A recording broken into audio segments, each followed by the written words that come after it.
I hope the screen is visible now and I am audible. Okay, all right.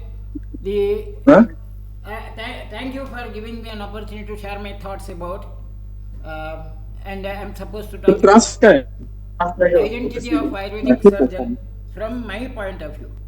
Now, of course, it is one of the very hotly debated topic, like whether Ayurvedic surgeons should have their identity or not.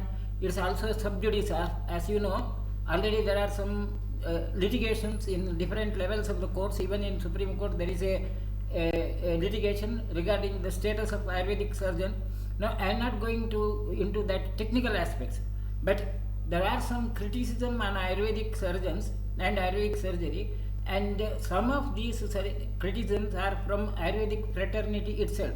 Now, I am quoting some sentences from a published newsletter in 2005 by Dr. Savrekar, who was the chief of IGPTR Jamnagar in that period, and I am quoting some of the sentences from that article, which was published by an Ayurvedic scholar. Now, I stress upon this part, and who was a head of a very reputed institution at that time. And those sentences, some of the picked up sentences, of course, that whole article I am not able to quote it, but some of the important sentences from that article are: Shailatantra is about glorious historical past and has nothing or very little to do with the present. Ksharasutra and anorectal cases are the only limited areas of Shailatantra. Ayurvedic surgery is an illusion, unethical and illegal. It lives on borrowed technology. Whatever is done in a few sentences is only a residual surgery and does not justify its separate identity. Only a handful can manage the show. These are certain of the sentences. Now, whether these criticisms are true, whether they are valid, whether they hold good or not, these are the issues which we have to think of. And when the criticism comes from our own faculty, the issue has to be considered more seriously. Of course, though it's a very old comment, 20 years back, but the status hasn't changed much even now. The primary question, now leave alone all that criticism, but when it comes to the fundamental issue, is there really a crisis of identity for Ayurvedic surgeon or not? The answer could be both, yes or no.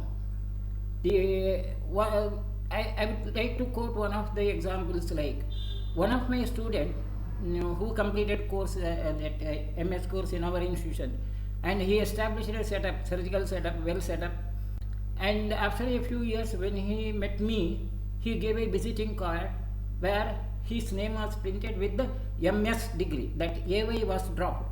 So I was just irritated, and I took him to task, like, why you are masking the identity of Ayurveda.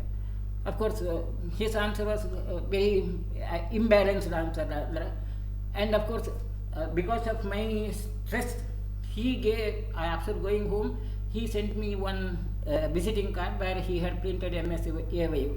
Later I came to know that he had printed only one visiting card to send to me, but he continued with his the same old visiting card with the MS.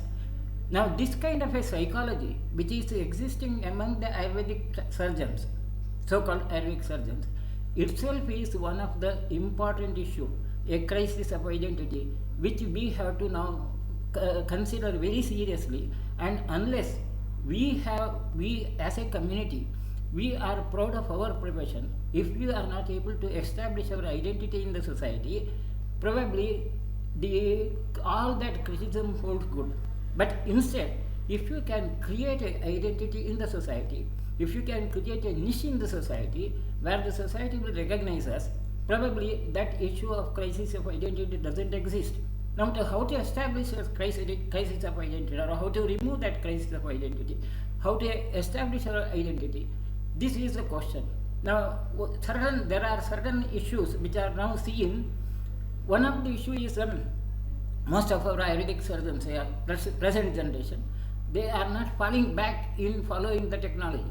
The contemporary surgery is a very fast developing technology based discipline, and our Ayurvedic doctors are not falling back, rather they are trying to copy that technology and follow. But if you go in that line and do not establish your identity, follow the whatever is going on, going along the stream which is existing now, we will always be a follower. We can never be a leader. And to keep up pace with all that developing technology would be almost impossible, because the pace of technology developing is very fast. So simply copying that technology and following that technology, at times trying to outbeat them, would be really, may not be really fruitful.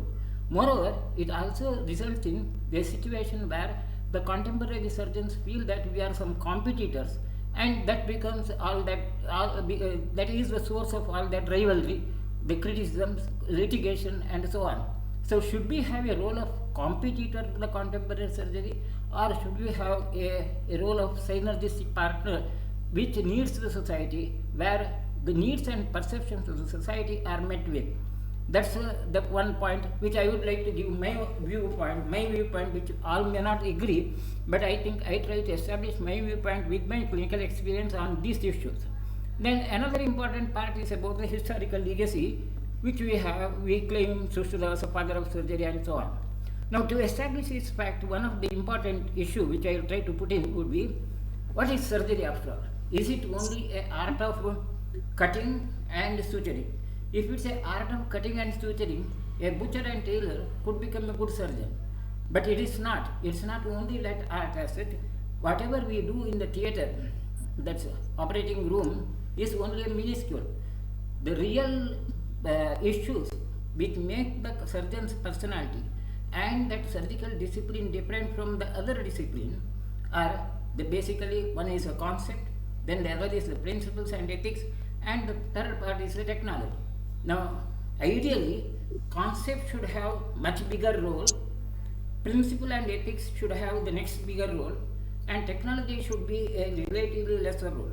But in the present day situation, the things have become topsy-turvy. Technology has taken the upper role, and concepts have pushed it to the second position. Principles and ethics have almost been eradicated. And there is one more fourth dimension in the context of surgery, that's perception and need of the society, which I would like to add upon, that perception and need of the society as the fourth dimension, which we will try to cover up, and we will try to establish our identity as such. Now, to establish the fact which I am just trying to put out, I give you some data. The data is about the incidence of surgical solutions. If those who are from the older generation like us, the indications for the surgery were lesser. But now, many of those diseases which were not considered surgical earlier, which were in the domain of non-surgical management, now they have been subjected to surgical management. Incidence of surgical interventions in the disease process has been increasing every day. Of course, the technology, newer development about the knowledge of pathology and the safe facilities which are available, like robo technology and so on, which makes the many organs of the body which were not accessible to the surgeon earlier now have become accessible to the surgeon. And as the total globally, the number of surgical interventions have been increased, and it is increasing continuously, and it's predicted the number could be very high by 2030.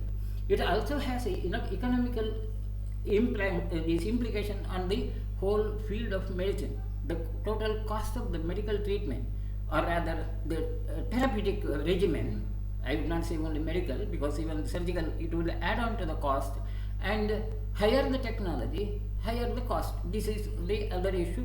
The issue is quite simple arithmetic, like if you have to invest more, you have to reap more, and hence there is a real concern throughout the globe about the safety of the surgery. WHO is now concerned about the safety of the surgery, and lot of efforts are done to make the surgery safer.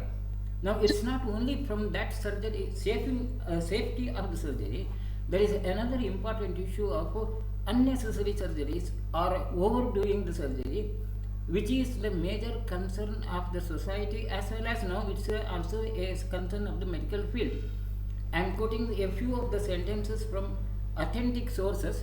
The sources or references are there here, and a few of the sentences directly quoting: 2.4 million unnecessary operations are performed on Americans, which cost around 3.9 billions, and that is 11,900 patients have died from unneeded operations, and this is published in 1976.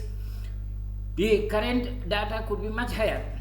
And of course, one of the other sentences from certain of the publication, again 2016 publication, we perform surgery because we have been trained to do so, and because we have always done it this way, or we simply do not know any better. And in German psychology, this behavior is analogous to a historic entity called Frankenlust, and we are incentivized to perform surgical procedures either for financial gain, renown, or both. And this is one of the important issue which makes the whole surgical interventions unnecessary. It's not only few of the journals. If you look at the whole flow of the research articles now, a good number of research articles related to the medicine, they are now commenting with, or they are coming with the data and the facts about the unnecessary surgery. Those who are interested, they may go through these references which I have collected from authentic sources, where the incidence of unnecessary surgeries and the complications and the impact on the society and the whole medical field has been described at different angles. So I will not go into that part. The unfortunate issue is this kind of a discussion is now not limited only to the medical field. It has percolated to the common medium, general medium, and you can see many of these articles which are presented in many of these news media. I have just given one example, and this makes the issue more serious because now the society is bothered about the unnecessary interventions as such, and there is a need for surgical conservatism. And surgical conservatism is one of the new thoughts, newer area developing in the current surgery. And what I would like to highlight is that area of surgical conservatism is the primary domain of Ayurvedic surgery. When Sushruta has established the fact like तत्र शस्त्रसाध्येषु स्नेहादिक्रिया न प्रतिषिध्यते स्नेहादिक्रिया साध्येषु शस्त्रकर्म न क्रियते. Whenever there is any other option other than that of the surgical intervention, you are not supposed to intervene surgically. Only when all the other options are exhausted, surgery has to be done, and this is one of the basic tenets of Sushruta's surgical principles. And this fact now has become relevant, and this has to be established. The role of this fact need to be established, and I will consider this as an identity of Ayurvedic surgery. Now, I would like to, again, it's not only a hypothesis or theory. Meeting होता है ना Certain facts about the data based on my clinical experience. I started my practice in 1983, and I have certain of the data, a few of the data, like hemorrhoid management. When I started my practice in 83 to 2004, it was a quite big gap, and during that period, the number of hemorrhoid cases which I have seen 1123. Out of them, the medical interventions were lesser, 423. I have just managed only the recording stopped. No intervention was not there or not done. 640 were operated surgically. But as my clinical experience developed, and as I have now developed that practice, the number of patients whom I am seeing with the hemorrhoid complaint, they are increasing, and the area number of patients, the ratio of the patients who are treated medically, they are enormously increased, and the conditions need for surgical interventions are reduced. And this is possible because of using that basic concepts of Ayurvedic treatment of Agni-Dipa and Anulomana therapy, which can resolve a number of hemorrhoids and fissures, by which that anorectal intervention can be reduced remarkably. Similarly, another of the group of such conditions, appendicitis patients. The number of patients whom I have treated in the beginning, they were of course lesser.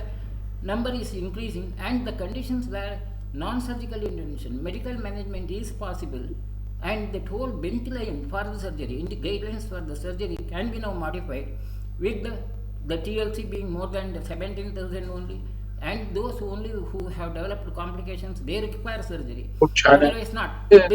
Of course, what I am trying to highlight is if we maintain our Ayurvedic approach, and when we have a capability of doing surgical intervention whenever there is a necessity, that whole need for surgical intervention can be reduced, and we can really establish that conservative principle of the surgery, and society needs it. And one of the factors which has made me popular in the society locally here is people now consider me as a second option, or for second opinion, before going for surgery elsewhere. See that, and they have recognized me, the society has recognized me as a source for an alternative opinion where the surgery can be avoided.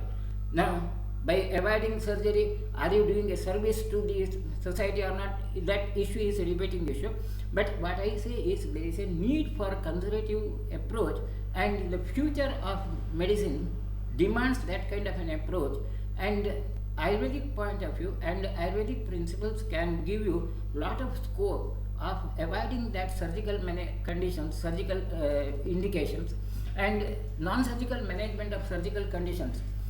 With a good experience, lots of patients of IVDP, cholecystitis, renal calculi, prostatic hypertrophy, some of the AHD conditions, diabetic foot, varicose veins, peripheral ischemic disorders. In these areas, we can establish a huge outcome. The differences can be quite huge, and the surgical indications and whole guidelines for the surgery can be modified. Of course, it may not be possible to give you the total the purview of all these therapies and so on, but it is possible, and by this we can establish our identity. Society would recognize as an alternative choice. That's all the important issue, and it's not a question of competing with others. So that identity of Ayurvedic surgeons can be established by, with a simple sentence, one part, that if we maintain our identity of Ayurvedic practice and make use of Ayurvedic principles, many of these surgical conditions can be managed without surgical intervention, and our identity of a conservative surgeon would be a useful tool in the society for the future, as well as it's a point where the society would recognize, and probably many of those litigation issues in the court also can be solved by this kind of a collecting data. And these guidelines for surgery can be modified significantly. Like in case of spinal surgery, only when there is a motor deficit, BPH only residual volume is more than 250 mm, cholecystitis only calculus cholecystitis with wall thickening of more than 14 mm, limb saving approach in diabetic, and amputation as a last resort in peripheral ischemia, and by that number can be reduced remarkably. Now, I try to give some examples of the other areas where we can have really establish an identity could be effective management of postoperative complications, as well as simple postoperative management with Ayurvedic regime. Many of the minor surgical procedures can be managed without antibiotics or analgesics. Our Ayurvedic medicines like and so on, and Basti, that can be useful in the pain management as well as promote the wound healing. Many of those complications can be avoided. Most of the other surgical complications like neurological deficits of neurosurgery, post-cholecystectomy syndromes, post-hysterectomy syndromes, intra-abdominal lesions after laparotomy, surgical site infections, they can be managed much better with the Ayurvedic regimes. Again, I will not go into the detail now. And definitely this also is one of the area where we can establish or identify. And the important is Ayurvedic management can be changing the outcome of surgical interventions. That's one of the important highlight. Next part, I will give you certain examples of certain of the patients. Again, to give all the details of all the patients would be quite impossible. I will select a few of the patients where the total utility of Ayurvedic principle can be really established. Now, I am just referring to one patient who had come to us in 2017. He came to the hospital on 26/12/2017. The history is boy met with a road accident, and he had a very complex fracture of the ankle, and the Doppler study showed the significant damage to the artery, and hence he was subjected to amputation in a reputed hospital elsewhere. And initially the amputation was done at the level of ankle. Then in the post-operative period there was later a complication, ischemia extended further proximally, and a second amputation was done below knee, and even that below knee amputation became septic, and the patient was advised for a third level of above knee amputation in a reputed hospital. Now at that situation, the patient's party being a poor party, they had got exhausted all the resources. Moreover, having a third amputation in a span of 1 or 2 months was a big issue, and it is a common thing, like in our area, there is a notion like when all the other treatment fails, they come to SDM Ayurvedic hospital. I usually say, जिसका कोई नहीं है यारो, उसका तो SDM है यारो. So many of the patients, they come to at that hopeless condition, and these patients' party also had a hopeless situation at that moment. Patient was highly toxic. The amputation stump had got dissipated, and lot of necrotic material was present in the stump, and the patient came to our hospital as a last resort with complete loss of hope. Now, interesting issue is the patient was admitted in a modern hospital, and the patient was discharged against medical advice. And as the patient's party said that we are going to Ayurvedic hospital, the medical team in that hospital, they had some indemnity bond written down saying that all that complications that can occur could be only the responsibility of the patient as such. So some special indemnity bond was written because they had an aversion that it could be an aversion for Ayurvedic hospital as such. Now when the patient came to me, the issue was there is a whole amputation stump had become just dissipated, necrotic material was there, patient was quite toxic, and we started with the Manjastalic Sharabasti, and I started with the oldest antibiotic, gentamicin, because all the other newer generation antibiotics were almost used, and I am sure that the patient had developed resistance to that. So we started with gentamicin, and this shows daily progress with the Manjastalic Sharabasti and Kaishara Gugul Gandakarasana Manjastalic Vatarakta Chikitsa protocol. The second 28th, by 29th, the stump had shown a good sign of vascularity. The stump could be easily removed, and by 31st, by about 5 days, the whole stump had become somewhat healthy, and I just resutured the wound with the local anesthetic, and the whole amputation could be avoided, and the wound healed primarily, of course with the certain delay somewhere gap, but by about 1.5 months the patient became fit, and now he is of course this photograph doesn't have his artificial limb. Now he is able to back with the artificial limb and is leading a normal life. The issue of presenting, the purpose of presenting this is not to make big of the achievement. The issue is there are many situations where there is an absolute hopeless situation from the contemporary point of view, and in such conditions Ayurvedic management can produce a huge change in the outcome.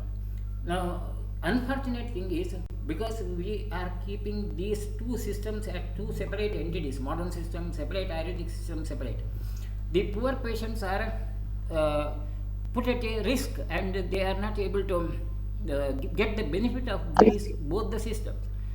There is a need to have a center where the facilities of these can be given, and Ayurvedic surgeons can take up that role and definitely give this help to the society. Now another of the patient again who was given this vaccine, Covaxin, after the COVID, and then the patient developed gangrenous changes in both the limbs. Both the limbs had developed gangrene. Doppler study had shown extensive the atherosclerotic changes with the stasis, the vascular obstruction in the even up to the femoral artery, partial damage to the femoral artery level. And when the patient came, both the legs had that gangrenous changes, and the patient was advised amputation of both the limbs. Now amputation of both the limbs would be a quite significant issue. We started with the same protocol of Panchasarik Sharabasti, and the whole wound was treated with Triphala Kvata Parisheka, and within a month or so, we could save the limb, the toes were amputated, and the patient now is able to walk with the two legs, and though the toes were amputated, removed, but the patient is able to walk. Now, this also is another of the issue which is of significant issue, similar issue. Now, it's not only about combining Ayurvedic treatment. Certain areas where there could be significant innovation. Now, I am giving you another of the example. Another example, a patient who was admitted in 2016. This is an old lady who had gone to a reputed hospital nearby, and she was diagnosed with a stomach cancer, intestinal stomach cancer, and the patient was having all the signs of intestinal obstruction, and the patient had been kept on only the parenteral feeding, and at that time the patient was advised about ileostomy surgery. That old lady was not ready for ileostomy surgery, and as usual, the patient came to us as a last resort with the absolutely loss of hope. Now, the patient had intestinal obstruction, and when the patient was in the hospital, under my care, what I observed was, again, we started with the same parenteral administration IV fluids, and then the patient was managed somehow. The general condition was managed, and what I observed is, during clinical examination, the lump was palpable, and if the lump was slightly twisted, the patient was able to move past the flatus, and if the lump and by moving that the lump to a corner, patient was able to pass the flatus, and 1 or 2 days we could maintain the patient on oral feeding, liquid. Then again the patient developed obstruction. So at that time I insisted on the patient about laparotomy to explore. Patient was not ready for ileostomy, so ileostomy was out of question. So I opened the abdomen and saw this lump, a huge lump of around 10 centimeter. Now, ಅಲ್ಲ ಅಲ್ಲ ಮಿಸೆಂಟ್ರಿಕ್ malignant ಒಳಗೆ ಹೋದರೆ ಸಾಕಿಲ್ಲ ಅದು ಇಲ್ಲಿಗೆ ಬರಲ್ಲ. ಇಲ್ಲಿ this is what we can do anything. Okay, we can do anything. Close. ಅದನ್ನು ಮಕ್ಕಳಿಗೆ ಆಗಲಿಕ್ಕಿಲ್ಲ. ಇಲ್ಲಿ ನೋಡಿ, if you want to have a photograph. That was confusing. ಸರಿ ಬಿಡಿ, ಅದೇನು and patient recovered somewhat satisfactorily. Lump was still existing, and with the lump, patient survived for more than 3 years, and then after 3 years the patient died due to certain other complications, stroke and so on.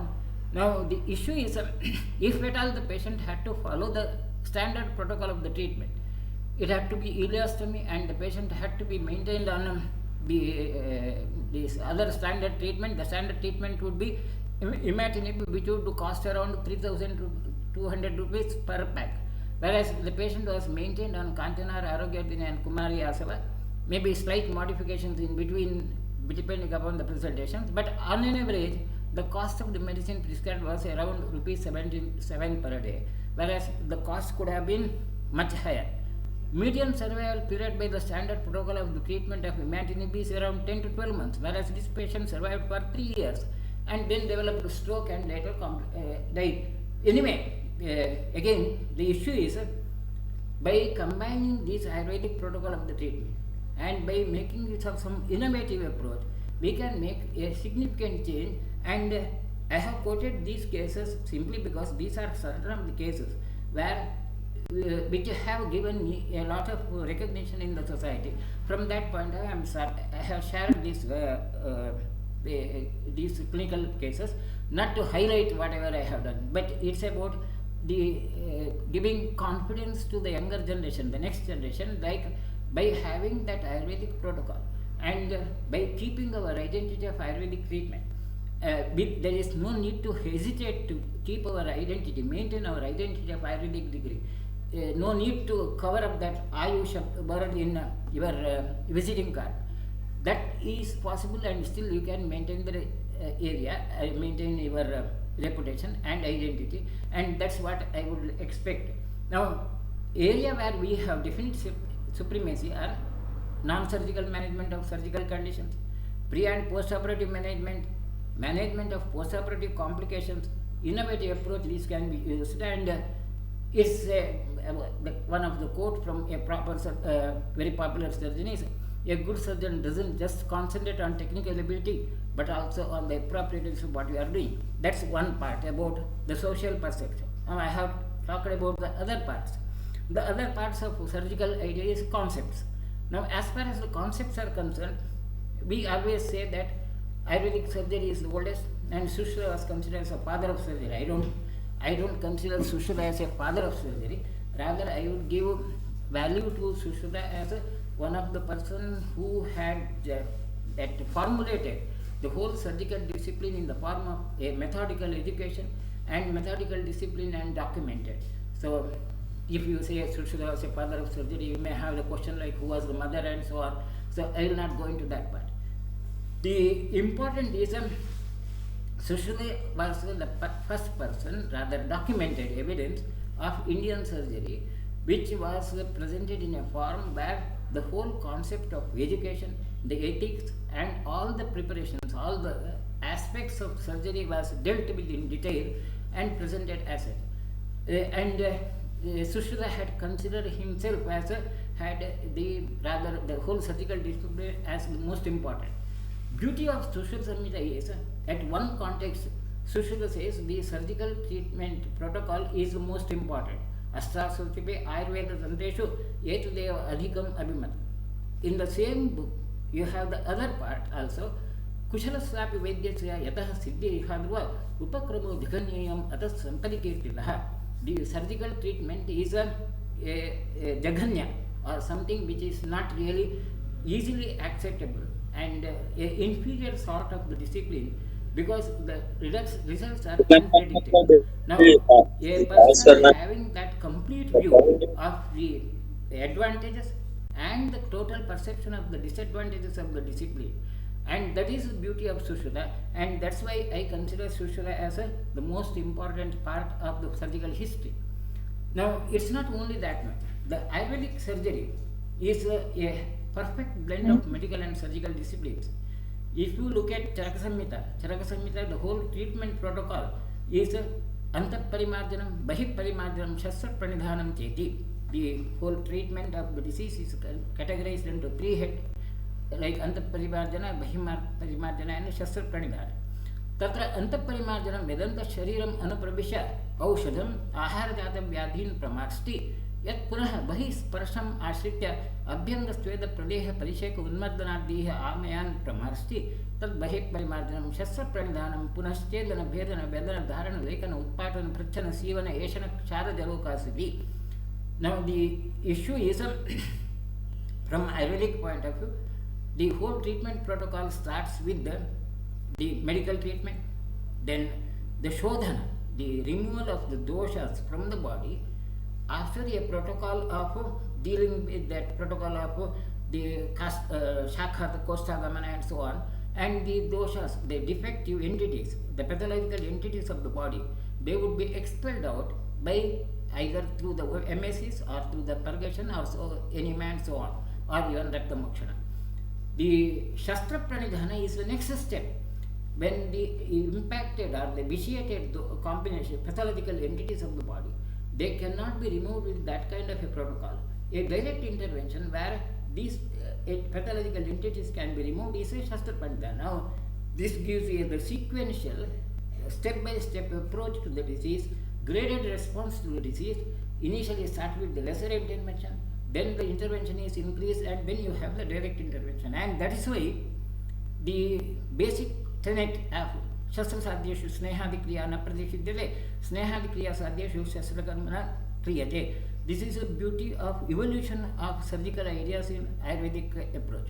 And even that surgical approach, the 8 steps of the surgery mentioned in Sushruta Samhita, also are a gradual step-by-step evolution of the same concept, like Rakta Visravana, where the blood along with the vitiated dosha is removed.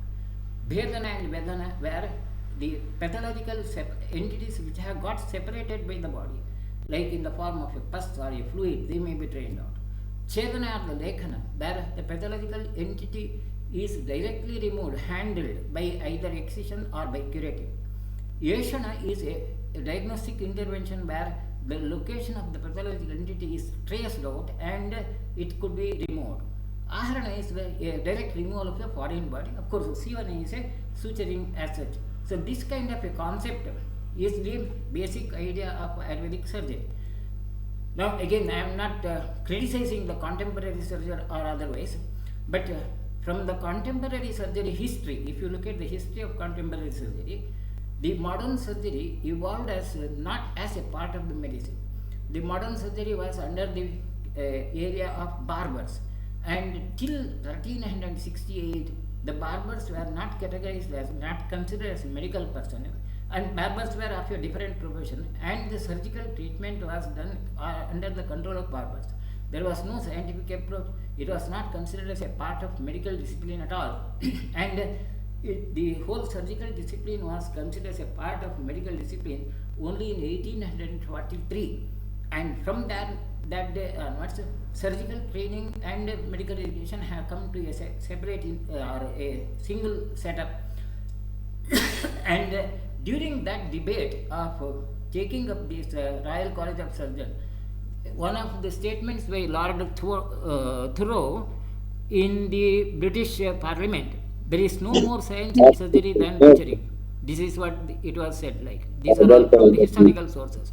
Now, even now, the Royal College of Surgeon products, they are not given the suffix of doctor. They are added only either Mr. or Mrs. And now, of course, these days there is a lot of rather debate on that issue, and they are now even given the possibility of giving that doctor title instead of Mr. or Miss title.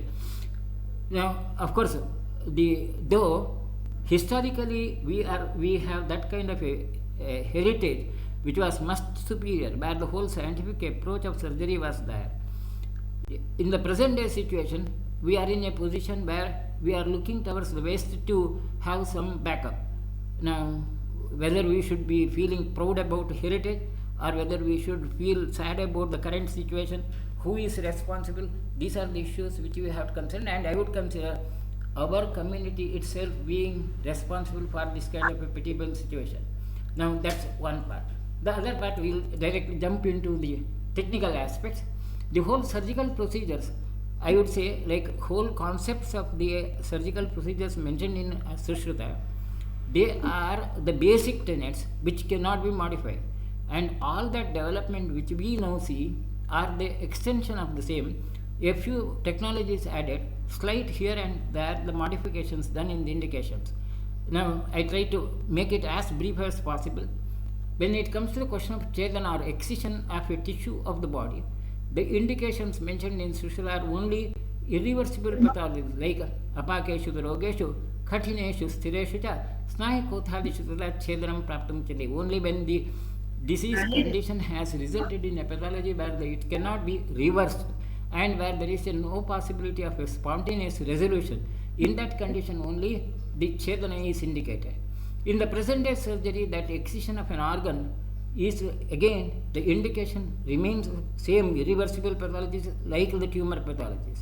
That is the primary indication for the excision procedures. But there are certain more additions like organs being dispensable, like appendix.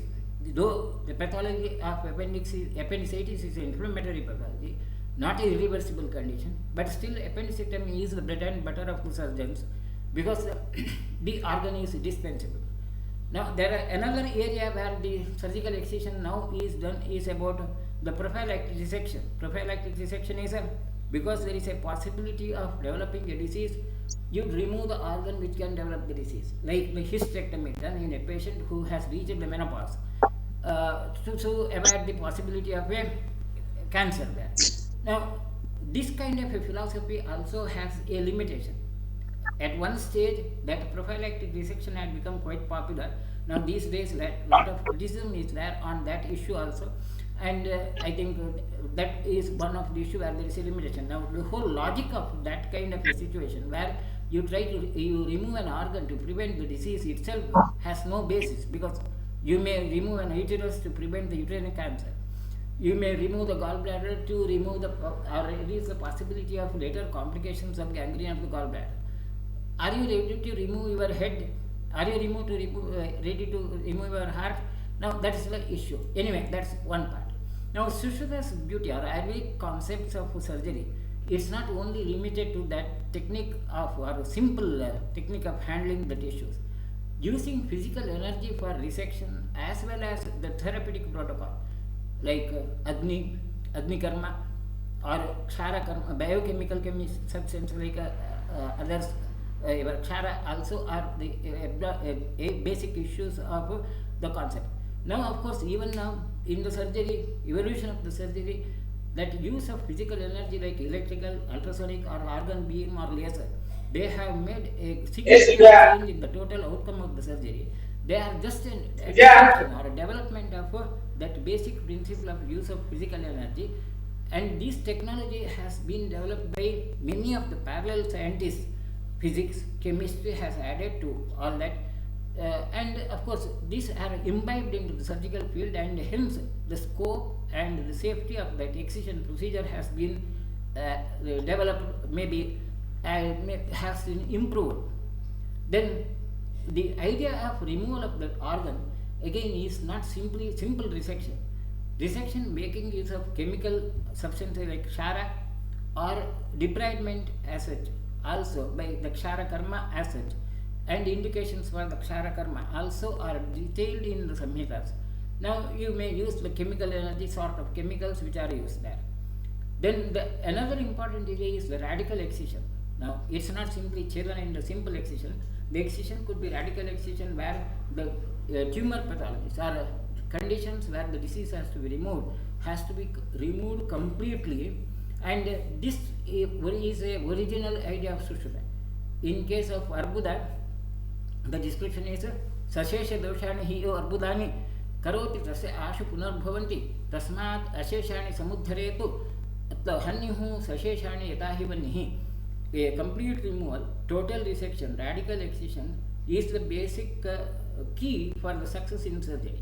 Now this idea of a radical removal came in Western surgical practice only in 1881, and Billroth of Germany, Handley of London, and Hansted of Baltimore, they had been awarded with the awards for establishing this concept as such. But primarily this concept is a Ayurvedic idea. It's not only about a complete resection. Wherever there is a need for saving the life of a patient, even a debulking resection also is mentioned in Ayurvedic therapy.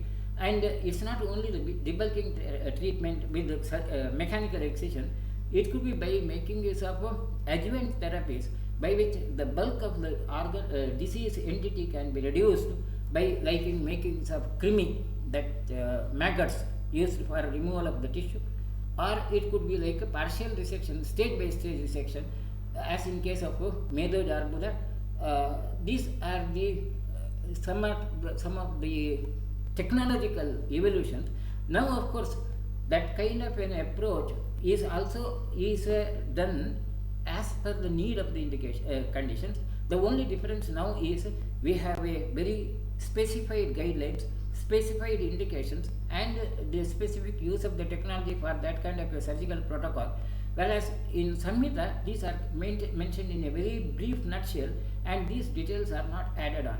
Now, if we adopt those current concepts and then build upon the same basic tenets of Ayurvedic principle, you don't find any difference in the basic idea of surgery, or there is no difference between the Western surgery and the modern surgery. The only difference now is you have a very detailed description of the indications, protocols, and the these procedures also, whereas details in the Samhita are lesser. Similarly, the Bhedana surgery is where the pus has to be removed, where there is a indication or a pus has been formed, or a liquid pathological entity has become liquefied, it has to be aspirated. The tools which are used for these also are described in Sushruta. Even now we use the same principles as drainage or paracentesis, where there is a exudative collection or terminating lesions or complete drainage is possible. and as a main therapeutic course, drainage is done. Whereas if it is a translative pathology and the disease cannot be terminated, as in case of a cirrhosis of liver or so on, or simply for the diagnostic purpose, or as a palliative measure in a patient who has a huge ascites, a paracentesis could be done. So that kind of a differentiation mentioned in Sushruta about the indications for the Bhedana and the Vedana as two alternative procedures also are the same issue. For the probing, again, the Sushruta has given the description of the whole probe, making this a malleable instrument like either fingers or tender bamboo, and the locations, indications are mentioned. Now, of course, we may have more flexible, more sophisticated tools for probing. Ultrasonography, after all, is a advancement of technological tool of the probing, where you still use a probe, but it may not be exactly as mentioned by Sushruta, that instead of mechanical probe, you use a ultrasound wave as a probing tool. Similarly, the lekhana or the curating, where shave excision, where a complete removal of the tube lesion is not possible. It could be removed. Now, of course, we do use these tools mainly for diagnostic purpose. That whole idea of a diagnostic purpose, taking a biopsy of the tissue, subjecting it to the microscopic examination, is a new tool added to what Sushruta has mentioned as the basic idea of lekhana. Though Sushruta has not considered lekhana as a diagnostic tool, but idea of biopsy was mentioned by Sushruta in terms of pricking a needle into the mass and then see whether the content is a pus or not. But the tool like microscopes and then immunohistochemistry, that kind of development was not there. That is a later development as such. Aharana basically is a concept of removal of any physical body by going behind it and pulling it down towards yourself so that you have an added safety. Or even it could be like extracting with a hook.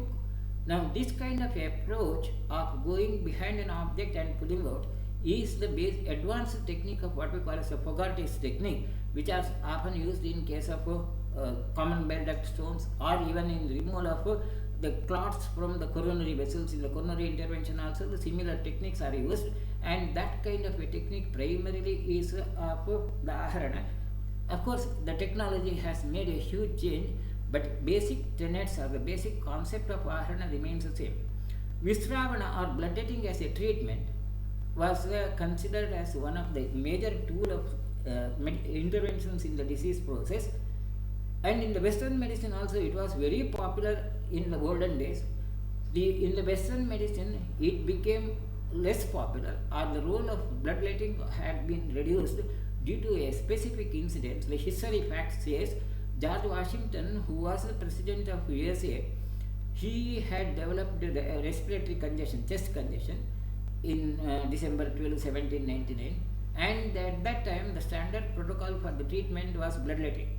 Difference between the concept of Visravana in Sushruta and the Western pre-existing, now at present these concepts do not exist, I do agree, but the older concepts of bloodletting, there was no standard guideline like how much of the blood has to be removed. The limitation of the bloodletting was not described, and the physicians bled about 1.3 liters of the blood, and the bleeding was repeated on second day, and he died on 14th of April. Now later on, by reviewing all the medical records, in 1905, it was declared that because of the hypovolemia, the president died, and not because of the disease. And that led to the downfall of that basic concept of the bloodletting in the current medicine, Western medicine. But the therapeutic role cannot be completely denied.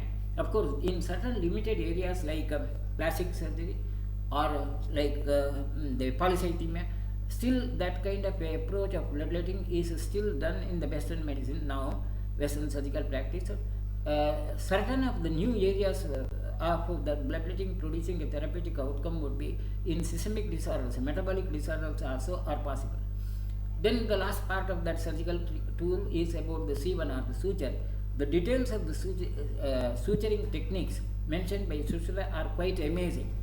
The suturing tools like thread, there is different threads like herbal origin, animal origin, absorbable and non-absorbable materials, they were described in Sushruta. As in case of the Sukshma Sutra, Valka, Ashmandaka, or Kshanajak, Shama Sutra, or Snayu, or Bala, or the ant heads which are used in the suturing of intestines in case of perforated intestines. Technique of the suturing, like continuous suture, interrupted sutures were detailed. So the important is that whole technique was detailed in a complete description. And now, of course, we may have some more synthetic tools for synthetic suturing materials used for suturing. The technique of suturing also now has been changed from simple thread and these knots to clips and so on, gums and so on. So that basic idea remains the same. So we can establish that the basic idea doesn't change much, and we can claim that whatever the development which has occurred in the current surgery is also in the Ayurvedic domain, but that may not hold good, may not hold the validity, because we have lost that continuity. That's the one unfortunate thing, but still we may have some theoretical advantage. Even that advanced surgical techniques like reconstructive surgery are in the Karnaveda Sandhana or Rasabandha or Vaikrapaha Chikitsa. But another important area where we can really claim the superiority is the basic idea of training on models, surgical training on models, Yogyavili, where Tasmad Kaushalam Anvichan Shastra Ksharagni Karmasu Yasya Treha Sadhanam Tatra Yogyam Samachareta. Idea of training surgery on mannequins has been a new development or very recent development in the contemporary surgery. Anyway, that's about one part, the basic techniques as such. The last part of this is about the principles and ethics of surgery.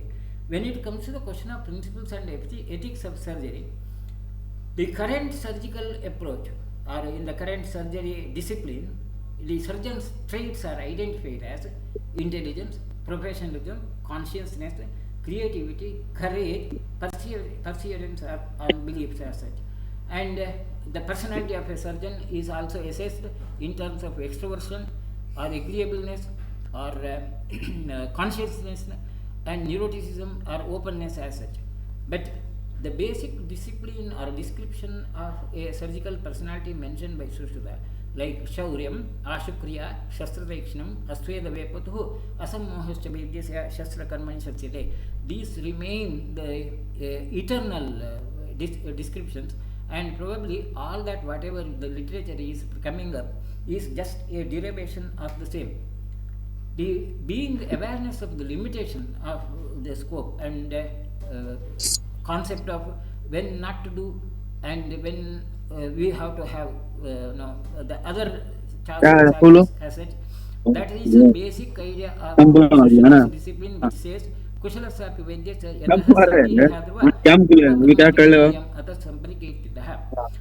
another important part of the whole discipline of Sushruta is a perfect methodical evolution of the subject, that you have to study in a proper manner, and only those who have studied in a proper manner, they can become a practitioners. And that's exactly Shastram Gurumukhodginam Adaya Upasya Asakrita Yakkarma Kurute Vaidyaha Savaidyaha Anyetu Taskaraha. Those who have gained the knowledge through a proper protocol of teacher and student communication in an institutional setup only would be considered as able practitioners, and if not, they are considered as thieves.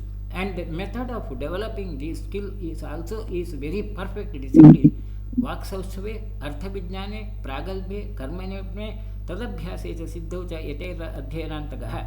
To get the skill, you have to start with the Vaksaustava, that is the theory and ability to read out the subject.